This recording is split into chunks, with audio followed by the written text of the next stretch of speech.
Welcome back. Over the past two modules, we've done two important things. First, we identified the right problem to solve. Then we gathered better information to make better decisions. Tonight, we're going to build something that most organizations don't even realize they need. We're going to build a system. I want you to think about this question. How many times have you explained the same thing?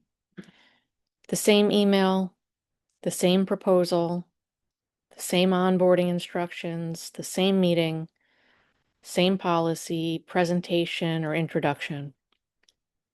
I admit I've done it many times. I remember preparing for a conference about a year ago. I had slides, speaker notes, emails, registration information, frequently asked questions, handouts, follow-up resources. Everything lived in different places. Every time someone asked a question, I knew I'd answered it before. I just couldn't remember where. So instead of searching, I rewrote it again and again and again. The problem wasn't that I lacked knowledge. The problem was that my knowledge wasn't organized. And that's true in almost every organization. Module 1 helped us identify the right problem to solve. Module 2 helped us gather better information to make decisions. And now, in Module 3 is where we begin capturing that knowledge so it can be reused. Not just by AI, but by our future selves and our teams. Most people think getting better at AI means learning better prompts. I don't think that's actually the goal. Better prompts are helpful, but they're only one step in a much bigger journey. When most people first use AI, they ask individual questions. Every conversation starts from scratch. That's level 1. Eventually, they begin saving prompts that work well. Instead of reinventing the wheel every time, they reuse good prompts. That's progress. But then something interesting happens. You realize you're asking AI to do the same types of work over and over. You create templates for emails, reports, proposals, meeting notes, newsletters, or whatever it is that you're working on. And then you're building consistency. And this is where I think the real shift happens in knowledge. You stop thinking about prompts altogether and start asking, what information does AI need to consistently produce good work? That's when you begin organizing your mission, policies, writing style, meeting notes, research, and expertise into a reusable knowledge library.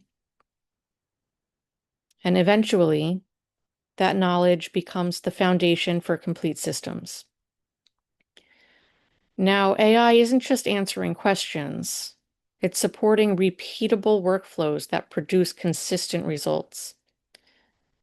That's the difference between occasionally using AI and actually integrating it into the way you work. Our goal isn't to become better prompt writers. Our goal is to build systems that improve every time we use them. So take a moment now to access the workbook for this module. I'm going to paste it in the chat. So you should be able to open that and make a copy of it, or you can get it from the description in this video if you're watching the recording. So open up your workbook and navigate to exercise 1 on page 2, where you'll begin taking inventory of what internal knowledge you already have for your business, startup, or project.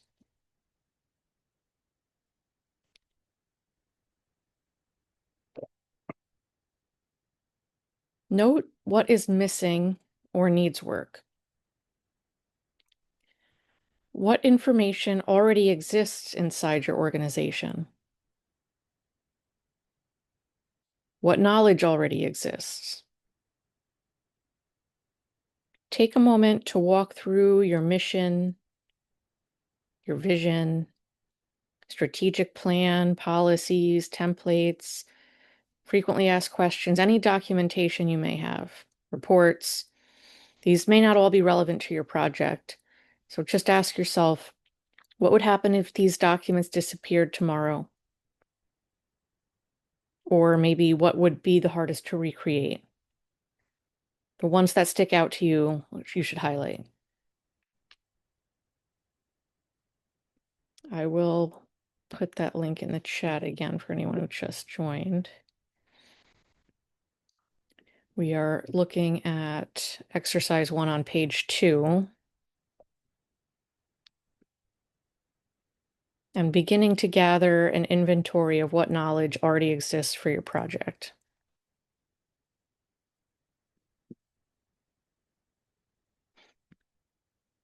I've seen organizations lose years of institutional knowledge because one person retired. Not due to anything malicious or dramatic. They simply left, and they took the organization's memory with them. This conversation isn't really about artificial intelligence, but it's rather about preserving institutional intelligence. So while you're here, reflect on which documents represent how your organization thinks or what really matters to your project, which are outdated or don't exist at all. One of the biggest misconceptions about AI is that it's intelligent. It's not. It's incredibly capable, but it has no idea how your organization works. Let's take a look at a quick example of what I mean by that. So let's say you are writing a newsletter, an email blast or something like that. Let's just say write a newsletter. Building momentum together. It sounds nice. Some general topics that could work. Some of this loosely relates to what we're doing. Now I'm going to give AI context. There are a lot of different ways you can do that. You could upload your mission statement, your audience, a writing sample, or strategic goals. Try again and compare the results. Ask what changed. I'm going to provide a website from our sample organization.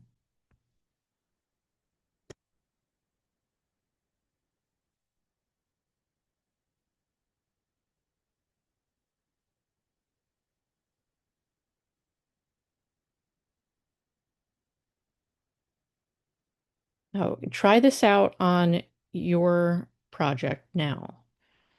You could say instead of a newsletter, it could be an email. So in the first example, I just said, write a newsletter. And now in this second example, I said, write a newsletter for the company with the website www.hvnexus.com, which is the company we've been using in our previous samples. It's a Community Nexus newsletter. And now it specifically names Community Nexus, and then it's giving some details that match our mission here. We believe that every community already has the people, ideas, and passion needed to solve its biggest challenges. Now, this is a rephrasing of our mission statement here. Now, here's our actual mission statement. So it pulled that right from our website. You can upload that, paste it into the prompt. You can use a website or you could upload a document. Now, we're not going to go through this whole thing, but you can see here, it's integrating the actual company here into the newsletter. Just notice here in the first example to the second, the AI didn't become smarter, it became better informed. So move on now to exercises 2 and 3, beginning on page 3 in your workbook. Consider the communication style you like, more friendly and casual, more business oriented and professional. Consider your mission statement and who your audience is. Who's your target market in your company, or who do you want to be listening to your project? What are your core values or your decision principles? Take a moment now to consider each of those items. Consider what you do repeatedly, or what does your team spend a lot of time doing repeatedly? While you're working on those exercises, imagine asking two different organizations to write a recruitment email. One of the organizations serves veterans, and the other serves children with autism. The prompt could be identical, but the audience is not, the mission is not, the voice is not. Neither email should sound the same. That's why your organization's knowledge matters. If someone new joins your team tomorrow, could they understand your organization from the existing knowledge? Now, this could apply to a project as well. If you're writing a book or working on a personal project, if someone joins your team, can they understand your project from the existing knowledge? The best organizations I've worked with don't rely on memory. They rely on systems. When someone leaves, the work continues. When someone joins, they don't have to reinvent everything. So moving forward on the building your AI operations manual exercise, this may be the most valuable exercise we've done so far. That's not because it's about AI, it's because it's about your organization. We've looked at a few examples in this and in previous modules about vague prompts versus specific context-aware prompts. It's about your organization or your project. Think about what happens when you hire a new employee or add someone to your team or you start working with someone new. They don't automatically know how your organization communicates, what matters most, or how decisions are made. They learn those things over time through conversations, examples, and experience. AI is no different. If we want AI to produce work that is effective, reflects our values, and supports our goals, we have to provide that context. That's what this operating manual is for. As you work through exercises 4 and 5 in your workbook, don't think of it as writing instructions for AI.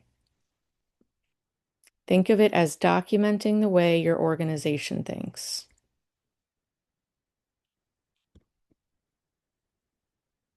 Once that's captured, you can reuse it across proposals, newsletters, reports, presentations, training materials, and so much more. So keep thinking about what workflow you repeat every week or every month, or your team repeats every week or every month. Up to this point, we've been talking about ideas. Now it's time to turn those ideas into something practical. The goal isn't to complete the workbook perfectly tonight. The goal is to begin capturing the knowledge that already exists in your organization, or in your own experience, or within your project, so you can stop starting from scratch every time. As you work through these exercises, think about the questions people ask you repeatedly. Think about the documents you recreate over and over. Think about the information you always find yourself searching for.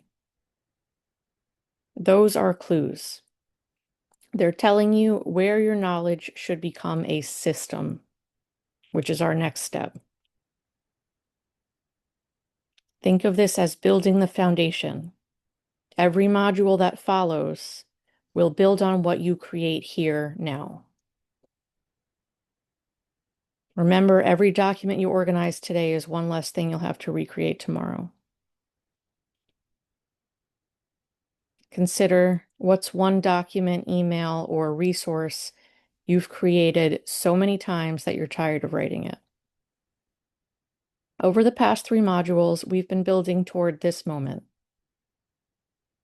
In Module 1, we identified a meaningful problem to solve.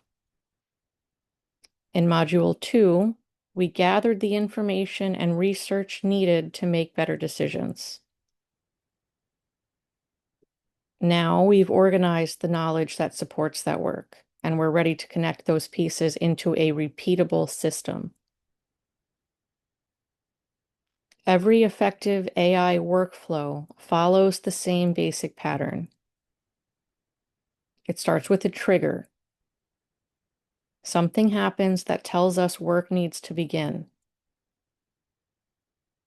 We gather the right knowledge, our documents, templates, policies, expertise, whatever it might be. AI helps us create a first draft or recommendation. A human reviews the output, adds judgment, and makes any necessary changes. Then we produce the final result. Notice what's happening here.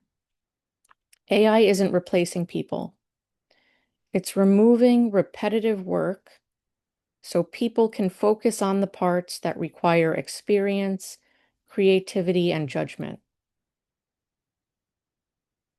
Let's use a board meeting as an example. The trigger is that the meeting has ended.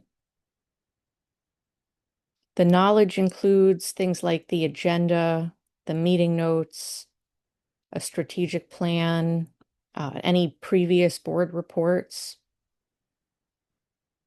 AI can draft a summary and identify action items. A board member or the executive director reviews it for accuracy and context. The final output is a polished board report that can be shared with leadership. That's not just using AI, that's building a system. Now, in the next module, Module 4, we'll take this one step further. Instead of manually moving information from one step to the next, we'll explore AI agents and workflow automation, connecting these systems so they can assist you even more effectively while keeping you in control. The goal isn't to automate your thinking. The goal is to automate the routine so you can spend more time on the work that only you can do. Everything we've done so far has been preparing us for this exercise. You have the problem, you gathered the knowledge, documented how you want to communicate, what you value, and the information you want AI to reference. Next, we're going to connect all these pieces into a repeatable workflow. Take a moment now to move on to exercise 6 if you haven't yet. When you're completing this exercise, I don't want you to think about technology first. Think about the work, the human element of the work. Ask yourself and take notes. Write down what starts this process. With the board meeting example, it was the end of the meeting. What information is needed? In our example, it was agendas, meeting notes, reports, plans, anything like that. And then take notes on where AI can help. Where does a person need to review the work? And what would success look like at the end? As you fill in the worksheet, remember that every workflow follows the same basic pattern. There's the trigger that starts the work. What is that in your project? Knowledge provides the context. What's the context that matters for you in your project? AI helps create a draft or a recommendation, but where does a person need to apply judgment? so that the final output is delivered effectively. Don't worry about building the perfect system right now. We'll continue on this in the next module. And then finish with this challenge. If someone else could follow your workflow without asking you a single question, then you've built a system. If they still have to come back to you for the missing pieces, you've identified what still needs to be documented. So before module 4, before next time, go through your workbook, complete all the sections that are relevant to your project, including the knowledge inventory, the AI operating manual, and the master system prompt. While you're looking at your workbook, consider what is one piece of knowledge you can capture this week that your future self or someone else on your team will thank you for documenting. And then commit to creating it before our next session. Next time, we'll connect these knowledge systems to repeatable workflows, allowing AI to handle routine tasks while keeping people in control of the decisions that matter.